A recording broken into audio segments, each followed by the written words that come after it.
Uhali gani mtazamaji wa TVE, karibu katika taarifa ya habari tukajiuze yale yaliyojiri tukuandalia kutoka chumba cha habari. Mimi ni Godwin Mawanja, nitakusomea habari za kitaifa na kimataifa. Kifuatacho ndani ya TVE habari. NECTA yatangaza matokeo ya mtihani wa taifa kwa kidato cha 4 huku ufaulu ukiwa umeongezeka kwa 2.61%. Wadau wa sekta ya usafiri wa anga wahakikisha uwepo wa usalama wa afya ya abiria angani. Na katika habari za kimataifa, maelfu ya watu waandamana kupinga serikali nchini Mexico huku mapigano yakisababisha watu 120 kujeruhiwa. Karibu mtazamaji wa TVE, na moja kwa moja tuanzie na Baraza la Mitihani la Tanzania NECTA limetangaza matokeo ya mtihani wa kidato cha 4 uliofanyika Novemba 17, 2025 ambapo takwimu zinaonyesha kuwa ufaulu umepanda kwa 2.61 na kufikia 94.98 ambapo watahiniwa 526,620 wamefaulu kwa kupata daraja la kwanza, la pili, la tatu na la 4. Tupate taarifa zaidi kutoka kwa Rachel Chacha. Akitangaza matokeo hayo mbele ya waandishi wa habari jijini Dar es Salaam, katibu mtendaji wa Baraza la Mtihani la Tanzania NECTA, Profesa Said Mohamed, amesema kati ya watahiniwa 5,669,883 wa shule waliosajiliwa, watahiniwa 555,606 walifanya mtihani, ambapo wasichana walikuwa 295,554 na wavulana ni 260,052 na watahiniwa 14,277 hawakufanya mtihani huo. Kama ilivyokuwa mwaka 24 na 23, takwimu zinaonyesha kuwa idadi ya waliopata division 1, 2 na 3 zimeongezeka wakati division 4 na 0 zimepungua.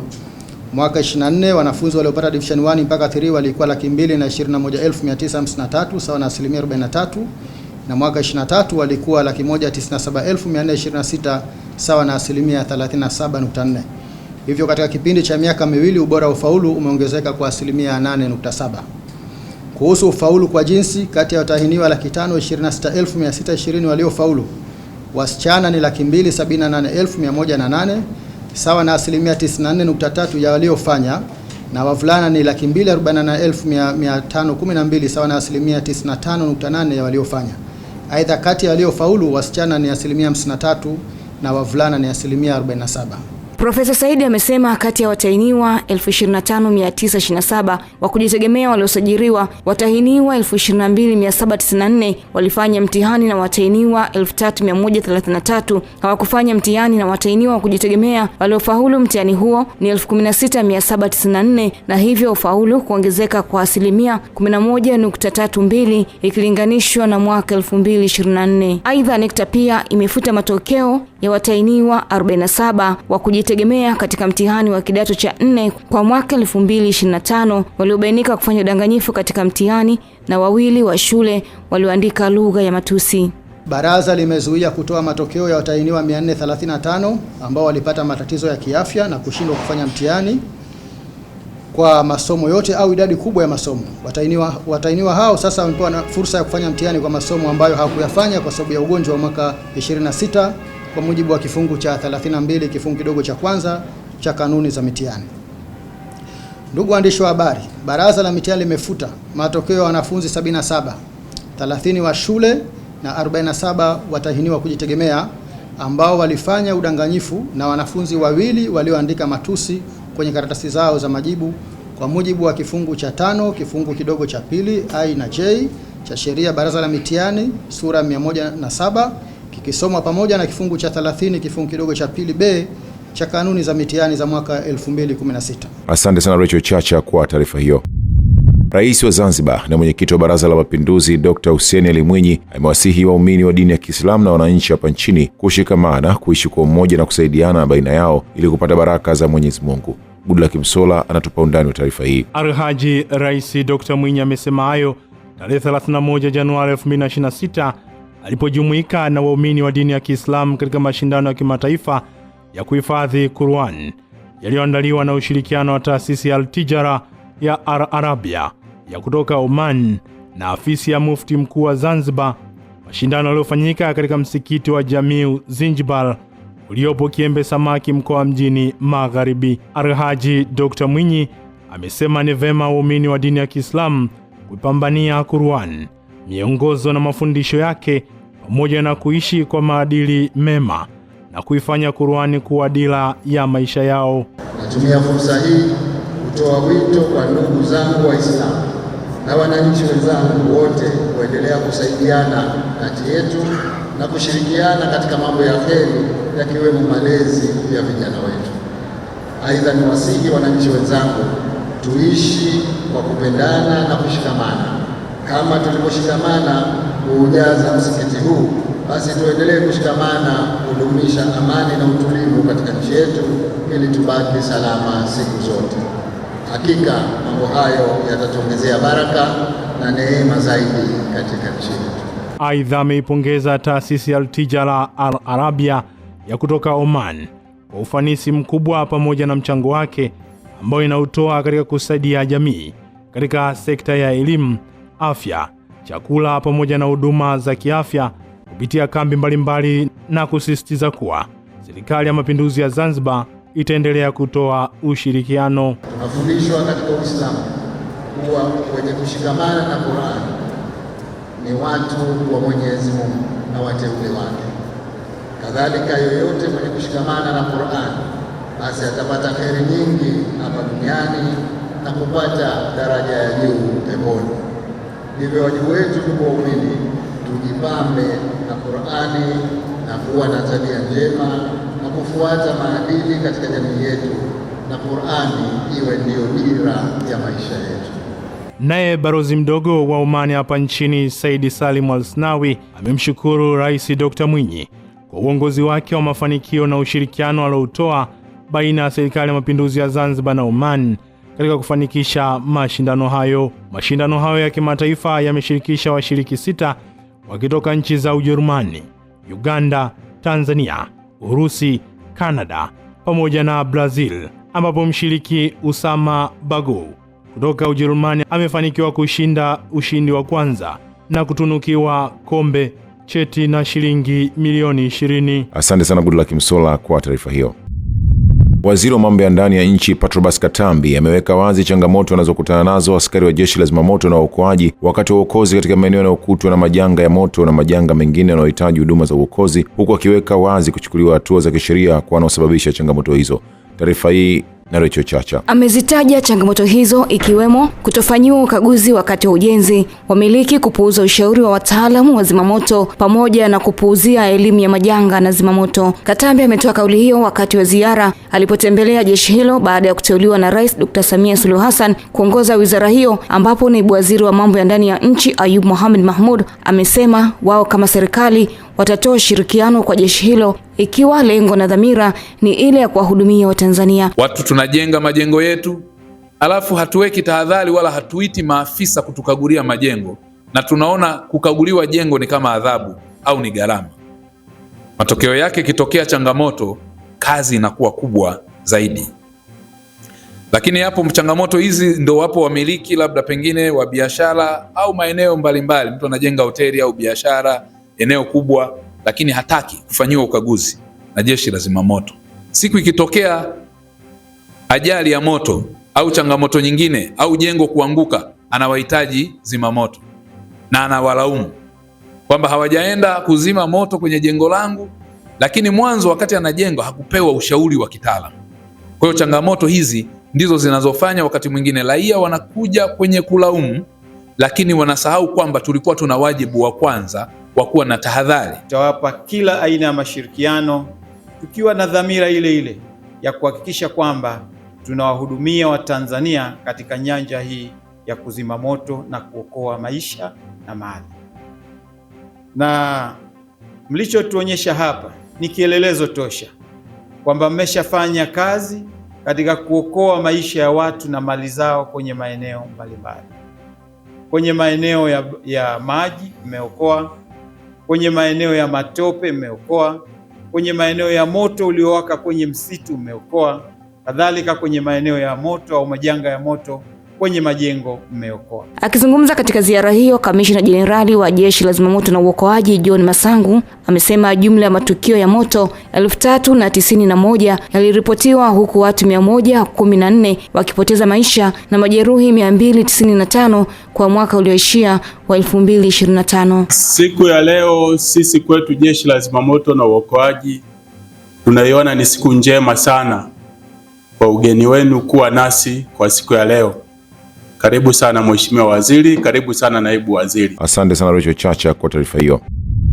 Shirika lisilokuwa la kiserikali la Kilimanjaro Center for Community Ophthalmology KCCO imekabidhi vifaa vya uchunguzi na matibabu ya macho ikiwemo vifaa vya kusaidia upasuaji wa macho yenye thamani ya shilingi milioni 130.7 kwa hospitali ya rufaa ya mkoa wa Geita. Msaada huo unalenga kuwasaidia wananchi kupata huduma za afya ya macho kwa ukaribu zaidi. Taarifa zaidi na Joel Maduka kutoka Geita. Akizungumza wakati wa makabidhiano ya vifaa hivyo, mganga mfawidhi wa hospitali ya rufaa ya mkoa wa Geita Dr. Mfaume Kibwana amesema kuwa kupitia ufadhili wa KCCO wamefanikiwa kuwahudumia wanufaika zaidi ya 400 ambapo kati yao wagonjwa 54 walifanyiwa upasuaji wa macho. Na kupitia ufadhili wao tumeweza kufikia au kupata wanufaika zaidi ya 434, na katika hawa wagonjwa takriban 54 walifanyiwa upasuaji wa macho kupitia huduma za mkoba, ambapo wagonjwa walikuwa wanatoka kwenye hasa wa upasuaji walikuwa wanakuja kufanywa katika hospitali ya rufaa ya mkoa wa Geita. KCCO wametupatia leo vifaa vya uchunguzi na matibabu ikiwa ni pamoja na upasuaji wa macho venye thamani ya dola za Kimarekani 44,508 ambazo ni zaidi ya shilingi milioni 130 na 700. Upande wake mwakilishi wa KCCO Peter Kileo amesema vifaa vilivyokabidhiwa vitasaidia kwa kiasi kikubwa utoaji wa huduma za upasuaji wa macho, huku akisisitiza kuwa lengo la shirika hilo ni kuendelea kusaidia huduma za kibobezi za afya ya macho nchini. Vifaa hivi vitasaidia sana pale idarani kwenye kuboresha na kuimarisha huduma za afya ya macho. Zaidi kusaidia hii hospitali iweze kutoa huduma za upasuaji za kibobevu, lakini pia kupeleka huduma kwenye outreach. Tunafahamu kwamba tayari mna mtaalamu na KCCO tangu mwezi wa 10 imejikomiti kutuma dawa, vifaa tiba, lakini leo tumeleta hivi vifaa ambavyo ni sehemu tu ya kuendelea kukamilisha utoaji wa huduma ambazo ni comprehensive kwenye hii ofisi. Mmesema mtatusaidia watumishi, mtatusaidia vifaa tiba na vitu kama hivyo, ambacho kitu nakiona hapa. Kwanza mmesomesha mtumishi mmoja, lakini mmetuletea hivi vifaa. Wakati huo huo, baadhi ya wataalamu wa huduma ya afya ya macho mkoani Geita wameelezea namna wanavyoelewa kutoa huduma hizo pamoja na changamoto wanazokabiliana nazo. Tuna upungufu wa wataalamu, pia tuna upungufu wa kliniki za macho katika mkoa wetu. Kama tulivyotangulia kusema, katika mkoa mzima kuna kliniki 9 za macho ambazo zinatoa huduma za macho, na pia tuna wataalamu 17 katika mkoa mzima, tukiwa na daktari bingwa mmoja wa macho, daktari msaidizi bingwa wa macho mmoja, na optometristi tunao 6. Tumeona tumeweza kupokea kifaa cha upasuaji wa macho, kitaalamu kinafahamika kama portable operating microscope, na kifaa hiki kitatusaidia kuwafikia wananchi katika maeneo yao. Kwa ujumla, msaada huo wa vifaa wa uchunguzi wa matibabu ya macho kutoka KCCO unatarajia kuboresha kwa kiasi kikubwa utoaji wa huduma za afya ya macho katika mkoa wa Geita, huku ukipunguza hadha ya wananchi kusafiri umbali mrefu kufuata huduma hizo, na hivyo kuongeza fursa za matibabu ya haraka na salama kwa wagonjwa wa macho. Asante sana Joel Maduka kwa taarifa hiyo. Wizara ya Elimu, Sayansi na Teknolojia imesema itaendelea kushirikiana na taasisi na sekta binafsi katika kuinua ubunifu na ujasiriamali, ikiwa ni mpango wa serikali wa kutengeneza ajira za vijana kupitia ubunifu na ujasiriamali. Gulaki Msola ana taarifa zaidi. Hayo yamesemwa jijini Dar es Salaam na Dr. Haluni Makandi ambaye ni mkurugenzi msaidizi wa sayansi na teknolojia kutoka Wizara ya Elimu, Sayansi na Teknolojia kwenye programu ya Funguo iliyo chini ya shirika la Umoja wa Mataifa na mpango wa maendeleo nchini Tanzania UNDP kwa kushirikiana na serikali ya Uingereza pamoja na Umoja wa Ulaya na serikali ya Finland, ambao umelenga kuwawezesha wajasiriamali wa vyuo vikuu, ambapo amesema kuwa mradi huo utakwenda kuchangia katika kupata uwekezaji wa mitaji ya kibiashara itakayowawezesha kufikia malengo ya kujikwamua kiuchumi kwa makundi ya vijana. Kwa kiasi kikubwa sana tumekuwa tukisaidia kuibua vipaji na kuviendeleza. Kwanza kama Wizara ya Elimu, Sayansi na Teknolojia pamoja na taasisi zake pamoja na Tume ya Taifa ya Sayansi na Teknolojia tuliibua vipaji kuanzia 2015 kupitia kwenye atamizi zilipokuwepo pale Tume ya Taifa ya Sayansi na Teknolojia, tuweza kuwaibua pale, wakafanya bunifu zao wakaziendeleza. Tuliweza kuwaunganisha na watu wanaotoa mitaji, lakini vile vile kusaidia hata kunegotiate kwa ajili ya kufanya biashara. Kwa upande wake, mwakilishi mkazi wa UNDP nchini John Lutela amesema mradi huo umewakabidhi wanafunzi hao wajasiriamali shilingi milioni 70 ambazo zitaenda kutumika katika kukuza biashara zao. Leo tulikuwa tunawapatia wale wameshinda, tulikuwa tunawapatia ile seed capital, yani pesa ya kuanzisha biashara yao. Kuna wale walishinda milioni 4, kuna wale walishinda milioni 5 na wengine wakashinda milioni 6. Kwa jumla tumeweza kuwakabili karibu 40 million pesa za Tanzania, 40 million shillings ndio waweze kuanza hizi biashara yao. Pesa hii itaenda kutumika kwenye biashara, hasa katika kuongeza uzalishaji, kumaanisha kununua mashine ambazo zinahitajika kwa ajili ya kuongeza uzalishaji wa bidhaa zetu. Lakini pia tutazitumia kwa ajili ya kufanya marketing, matangazo mbalimbali hususan katika mikoa ya Tanzania ili watu wafahamu bidhaa zetu. UNDP Funguo tumeweza kushinda shilingi milioni 4 ambayo itaweza kutuwezesha kutoka kwenye kiwanda kidogo cha nyumbani mpaka kwenye kiwanda kikubwa, ambapo pia tutaweza kuhusisha vijana wenzetu wengi zaidi na kufanya production kubwa zaidi kufikia soko kwa urahisi. Mafunzo hayo yamejumuisha jumla wanafunzi wajasiriamali wa vyuo vikuu 20 nchini, ambapo wamekabidhiwa kiasi cha shilingi milioni 70 za kuendeleza na kukuza biashara zao. Asante sana Goodluck Msolla kwa taarifa hiyo. Minara ya mawasiliano 5 imejengwa katika vijiji vya mikoa 5 ya Tanga, Njombe, Rukwa, Ruvuma na Mwanza, ikiwa na utekelezaji wa mpango wa serikali wa kujenga minara zaidi ya 700 katika maeneo ya pembezoni ili kuwezesha upatikanaji wa huduma ya mawasiliano kwa wote chini ya mkakati wa Tanzania ya kidijitali. Tuungane na Goodluck Msolla kwa taarifa zaidi. Vijiji hivyo ni pamoja na Kilindi kilichopo mkoani Tanga, Mbaramaziwa kilichopo Njombe, Luanda kilichopo Songea mkoa wa Ruvuma, Miombo kilichopo wilayani Sumbawanga, pamoja na Buhongwa ambacho kinapatikana katika mkoa wa Mwanza, ambavyo vimenufaika na minara ya mawasiliano ambayo inajengwa kupitia kampuni ya simu ya Airtel kwa kushirikiana na serikali ili kuwezesha wananchi wa maeneo hayo kuendelea kunufaika na huduma za mawasiliano ambao waliyakosa kwa muda mrefu. Kwa sasa hivi tutafurahia sana kwa mtandao wa Airtel. Kwanza ilikuwa simu hazishiki mtandao sana. Unaweza kawa unatoka nje unazunguka, mtandao haushiki kabisa. Kwa hiyo tulikuwa na mawasiliano magumu sana ya Airtel. Huduma zao ni nzuri. Napata dakika nzuri, ila bando sasa wanatupa chache sana. Kwa sababu ukiweka 1000 ukaa tu dakika ngapi zimeisha bando. Tunaomba waboreshe tu kwenye mabando. Wape labda kwa siku 7. Hata hivyo, pamoja na ujenzi huo, bado changamoto imetajwa kuwa ni ulinzi wa miundombinu, ambapo baadhi ya viongozi wa serikali za mitaa ikiwemo Plaxeda Thomas na diwani wa kata ya Rwanda wilayani Songea Douglas Mwingila wamewasisitiza wananchi kuwa walinzi wa kwanza wa miundombinu hiyo inayojengwa, kwa kuwa inaleta manufaa kwa wananchi kwa kusaidia kukuza maendeleo ya vijiji vyao. Nina imani kwamba baada ya kuwa tumepata huduma hii ya kuletewa mnara ama huduma ya mawasiliano kwenye mtaa wangu, huduma kwa wateja wa Airtel sitaboreka kwa ajili ya mawasiliano kuwa rahisi zaidi na kwa wepesi na kwa muda mwafaka. Hiyo itaepusha watu usumbufu wa kutopata mawasiliano kutoka upande mwingine. Miundombinu ya mnara wa Airtel katika mtaa wangu, mpaka sasa hivi tuna kikundi ama tuna kikosi cha ulinzi cha mtaa.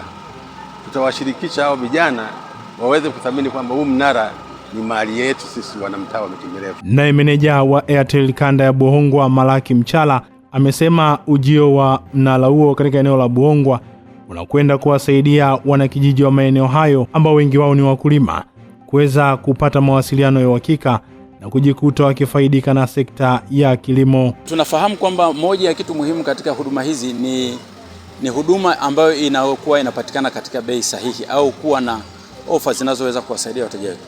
Huwa tutaendelea kuwa na utaratibu wa kuwa na bonus mbalimbali ili kuhakikisha kwamba basi katika kipindi fulani cha bonus unaweza kupata GB au unaweza kupata MB au unaweza kupata dakika katika bei ya chini sana. Hiyo ni mpango ambao upo na tunafanya kila wakati. Tumetoka kumaliza wakati wa kipindi cha sherehe za Christmas na mwaka mpya, na sasa hivi tutaendelea hapo baadaye, lakini kwa sasa hivi kwa site mpya kama hii tumekwenda kuwapa ofa nyingine muhimu sana. Hiyo ni ofa ya kusema kwamba tumekuja, mtupokee, sisi ni sehemu ya jamii ya hapa. Na hiyo ofa tulioileta sasa hivi ni ofa ile ambayo kwamba mteja yoyote anayehudumiwa na huu mnara, yeyote, whether ni mpya au wa zamani, akienda kwenye menu ifuatayo atapata muda wa maongezi bure ambao ni dakika, atapata message bure na atapata MB bure. Asante sana Goodluck Msolla kwa taarifa hiyo.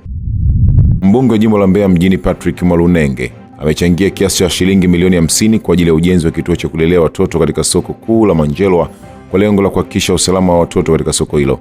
Taarifa ya Daniel Simeta kutoka Mbeya inafafanua zaidi. Hayo yamefanyika wakati wa uchangishaji wa fedha za ujenzi wa kituo cha malezi kwa watoto wadogo mchana katika soko la Manjelwa kitakachowasaidia wazazi na walezi wenye watoto kuwa na uhuru wakati wakiendelea na shughuli zao. Wakati mimi napita naomba kula humu ndani niliwakuta watoto. Mama mtoto mmoja kambeba mgongoni, mwingine yuko chini. Na nikamuuliza kwa nini umekuja na watoto sokoni? Mama anasema sina mdada wa kumwachia watoto nyumbani. Watoto wangu wapo shuleni. Lakini hakuna mzazi sasa hivi anayekubali mtoto wake afanye kazi ya kulea watoto nyumbani badala ya kumpeleka shule. Kwa mimi nawashukuruni sana PKA na wote mlioshiriki kwenye kulichakata hili jambo. Kwa mimi mbunge katika milioni 92 nitatoa milioni 50 za kwanza kujenga. Hata hivyo, baadhi ya wadau katika sekta ya malezi ya watoto wamezungumzia namna serikali ilivyojipanga kuhakikisha mpango huo unakamilika. Kwa wetu wa Mbeya kuna changamoto ya masuala ya kilishe kwa watoto.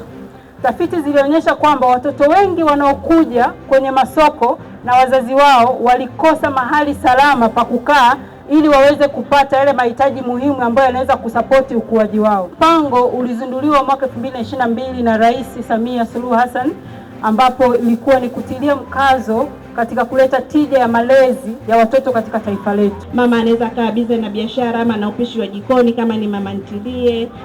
Mtoto anaenda barabarani anaweza kagongwa na bajaji, pikipiki na kadhalika. Wakati mwingine hata mtoto kuweza kuingia kwenye moto na akaungua. Uwepo wa kituo utasaidia, tutaepusha hizo adha nyingine hizo za utapiamlo. Ulinzi na usalama wa mtoto utakuwa uhakika kwa sababu mtoto atakuwa eneo ambalo atalelewa na kutakuwa na uangalizi, na wakati huo mama ama baba atakuwa katika mazingira ya umakini na biashara akiamini kwamba mtoto yuko eneo salama. Kwa upande wake diwani wa kata ya Rwanda amezungumzia juu ya umuhimu wa ujenzi wa kituo hicho, huku mmoja wa wananchi katika soko hilo amekuwa na haya kusema. Kushukuru sana, siku umekuja kufanya kampeni hapa uliahidi kwamba Mungu akikupa uzima utakuja kujenga kituo hapa kwa ajili ya kutunza watoto. Tunakushukuru mbunge, uliahidi na sasa umekuja kufanya. Nashukuru sana, ila tu litakapofanyika na lifanyike kwa haraka ili tuweze kulea watoto wetu katika mazingira yaliyo safi na sahihi. Tunataka mazingira bora na malezi bora, sio bora malezi. Tunaomba, ila katika hilo usije ukasahau kututengenezea mifereji. Na hii mifereji imekuwa ni adha kubwa kwa sababu mvua hizi zinanyesha, hapa maji yanajaa, hayatembei maji. Kuna wa nje kule wenye maduka wana watoto, lakini ile mifereji haipeleki maji. Unanuka kipindupindu tukitanzia pale. Nikiripoti kutoka mkoani Mbeya, mimi ni Daniel Simeta, TVE Habari. Asante sana Daniel Simeta kwa taarifa hiyo. Mkuu wa mkoa wa Singida Halima Dendego amesema kila halmashauri inatakiwa ipande miti milioni 2 na kila kaya miti 10 kila mwaka, na hadi sasa imefikia 65% ya zoezi hilo la upandaji miti. Amini Nyaungo anatuarifu zaidi kutoka Singida. Mheshimiwa Halima Dendego amesema hayo leo katika kuendeleza kampeni ya kitaifa ya upandaji wa miti, ambapo miti hiyo imepandwa katika shule ya amali iliyopewa jina la Halima Dendego. Kila mwaka tunatakiwa tupande miti ya kutosha. Ilikuwa ninawapokea taarifa na washukuru, lakini taarifa yetu kidogo ilipunguza idadi ya miti tunaotakiwa kupanda kila mwaka. Kila halmashauri angalau miti milioni 2 kwa mwaka, na kila kaya miti 10. Lazima ikuzunguke pale kwenye nyumba yako, na tumeona kupitia taarifa bado tuko kwenye 65%. Kwa hiyo kazi bado inaendelea. Aidha, ameagiza kila mwanafunzi katika shule mbalimbali mkoani Singida awe na mti anaousimamia. Tujenge utamaduni, mtoto wako anakuwa na mti wake. Kwa hiyo katika maeneo yote ya mashule, vyuo, tuhakikishe kila mwanafunzi angalau anakuwa na mti mmoja, tena ulio hai unaokuwa. Kwanza tutakuwa na uhakika usalama wa mti, lakini la pili tunawarithisha ili wapende kutunza mazingira na kupanda miti. Kwa hiyo lazima kila mwaka twende kwa 100%, hasa kwa mkoa kama wa kwetu ambao bado mazingira yake sio rafiki. Naye mkuu wa wilaya Singida Godwin Gonde hapa anatuambia miti mingapi imesambazwa na TFS. Kwa upande wa TFS kuanzia mwezi wa 12 pale mpaka sasa hivi wameshasambaza miche 32,520 kwa miezi miwili peke yake, na ni maelekezo mkuu ambao umeweza kuyatoa. Na hapa katika shule yetu hii ya Halima Dendego Technical Secondary School, tunamshukuru sana Mheshimiwa Mkuu wa Mkoa, Mheshimiwa Halima Dendego, umetuongoza hapa, tumepanda miti 560. Kwa upande wa wananchi wa eneo hilo hawakuacha kusema jambo juu ya tukio hili. Baada ya kupanda miti, natoa ushauri tushirikiane, kila mwaka tuwe tunapanda miti, na lingine tuwe waangalifu kutunza mazingira katika maeneo yanayotuzunguka. Kiukweli nimefurahi kushiriki katika zoezi la upandaji miti kwa sababu hii imekuwa ni moja ya jambo ambalo limekuwa likihamasisha jamii zaidi katika uhifadhi wa mazingira. Zoezi kwanza ninashukuru sana. Ninaomba kama litakuwa liendelevu liendelee, kwa sababu katika kijiji changu cha Unyambwa kina mapungufu ya sehemu ambazo hazina miti. Wadau wa sekta ya usafiri wa anga nchini wamehakikishia watumiaji wa huduma hiyo ulinzi na usalama wa hali ya juu wanapokuwa safarini, hususan katika ndege, ikiwemo upatikanaji wa huduma muhimu za ndani ya ndege kama huduma ya kwanza kwa ajili ya kulinda afya ya abiria. Rachel Chacha ana taarifa zaidi. Ahadi hiyo imetolewa na daktari wa anga Nasr Omar wakati wa mahafali ya 14 ya wahitimu wa fani ya uhudumu wa ndege yaliyofanyika katika chuo cha mafunzo ya anga cha Precision Air Tanzania. Akizungumza katika mahafali hayo, Dr. Nasra amesema wahudumu wa ndege hupatiwa mafunzo maalum yanayowawezesha kukabiliana na changamoto mbalimbali za kiafya na kiusalama zinazoweza kujitokeza wakati wa safari, ikiwa ni pamoja na kutoa huduma ya kwanza kwa abiria pale inapohitajika. Ameeleza kuwa mafunzo hayo ni sehemu ya mkakati wa kuhakikisha usalama wa abiria unaimarishwa na kuongeza imani ya wananchi katika usafiri wa anga ambao unaendelea kukua kwa kasi nchini na kimataifa. Sasa hivi Tanzania iko katika moja kati ya nchi ambayo inakuwa kitasnia ya anga. Kwa hiyo mimi ni faraja kubwa kuwaona watoto wa Kitanzania bado wanaifuatia fursa hiyo, na hasa ukichukulia sasa hivi fursa za ajira, fursa za kupata masomo na fursa nyingine nyingi ambazo watoto wa Kitanzania wanazifuata ziko zinaonekana. Kwa hiyo ni wito wangu kwa wazazi na kwa walezi wasichoke kutafuta hii elimu. Pia ni waeleze tu wanajamii kwamba kozi hii ya huduma ya ndani ya ndege, yani cabin crew, ni moja kati ya kozi muhimu sana ambayo sio foundation yake sio kugawa chai au kugawa chakula. Foundation yake ni kusaidia usalama wa ndani ya ndege. Kwa upande wake, mkurugenzi mtendaji wa Precision Air Patrick Mwanri amesema chuo hicho kimejikita katika kutoa mafunzo yenye viwango vya kimataifa yanayolenga kuongeza ufanisi katika sekta ya anga pamoja na kuandaa wahitimu kuwa na ushindani katika soko la ajira na ndani ya nje ya nchi. Leo kubwa sana pale ndani ya ndege ni kuhakikisha kwamba wale abiria wetu au wateja wetu wanakuwa salama muda wote wa safari, kwa kuzingatia kwamba sisi tunafanya kazi yetu katika kufuata taratibu za kimataifa za usalama. Kwa hiyo ni muhimu sana kuwa na mtu au watu ndani ya ndege ambao wanafuata taratibu hizo. Kwa hiyo wito wangu kwa abiria wetu kila wanapoona kule ndani ya ndege waweze kufuata maelekezo yote ambao hawa wanayatoa ili safari yao iendelee kuwa salama zaidi. Naye rubani na mkurugenzi wa kitengo cha uendeshaji wa Precision Air Specioza Roimam amebainisha kuwa usalama wa abiria ni kipaumbele kikubwa kwa kampuni hiyo na kwamba wahudumu wa ndege wana nafasi muhimu katika kuhakikisha safari zinakuwa salama, zenye faraja na huduma bora kwa wateja. Aviation ni sekta ambayo inahitaji uwe na nidhamu sana, uwe ni mtu wa kusoma, mambo yanabadilika kila siku kwa haraka sana. Kwa hiyo lazima ukae unasoma, unajikeep up to date na kuwa na nidhamu.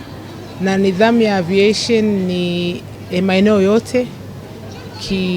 Wao kama cabin crew watakuwa na changamoto ya kuweka nidhamu ya kiafya. Kwanza ujue kujipumzisha, kwamba lazima nipumzike, kesho nina kazi, uwe na hiyo nidhamu. Kikubwa zaidi, whenever you're giving out a service, lazima uwe na empathy.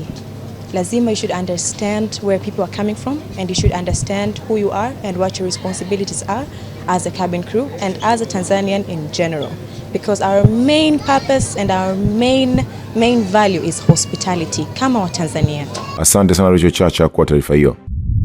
Shule ya sekondari Kinyerezi iliyopo manispaa ya Ilala jijini Dar es Salaam inakabiliwa na changamoto ya ukosefu wa matundu ya vyoo, viti kwa ajili ya wanafunzi na walimu, licha ya kuwa shule hiyo imekuwa ikifanya vyema katika ufaulu kwa 33%.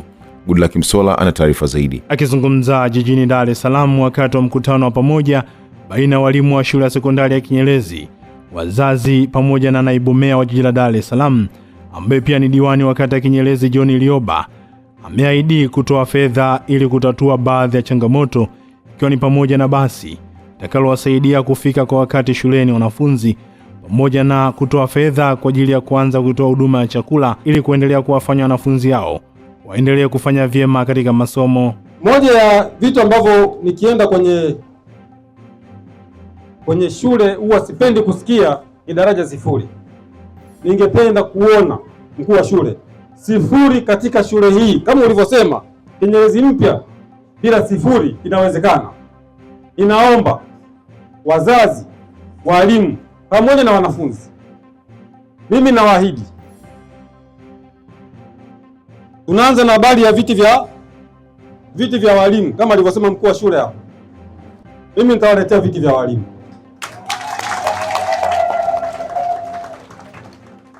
Katika matokeo ya mwaka huu wakifanya mtihani, nataka nitoe hiyo kama challenge.